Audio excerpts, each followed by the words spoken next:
जय शिवराव मित्रांनो. चला तर आपण आता बाबांसाठी डब्बा घेऊन जाऊया. डब्बा घेतला. मी जेवण केलं होतं. डब्बा घेताना आईला एक कला सुचली. आई म्हणे गच्ची याच्यावरचे पापड काढ. पापड काढायला हात पुरत नव्हता. मग म्हणला एकदा खुर्ची आणा. खुर्ची आणायला गेलो तर बघतो तर काय, कूलरवर खुर्ची. मग म्हणलं आता दुसरी खुर्ची घेऊ. आईने तोपर्यंत खुर्ची आणून ठेवली. मग पापडाचं काढून ठेवलं.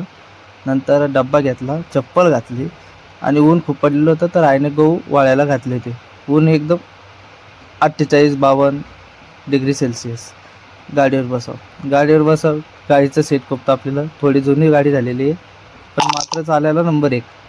आपली फेवरेट बाईक. काय घेतली वळून.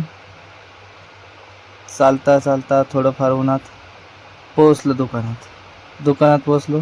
हे आपला मुलगा, कामावरचा मुलगा. मी काय सगळं जेवढ्या बर्फाच्या बाटल्या झालेल्या ते खाली काढून ठेवल्या.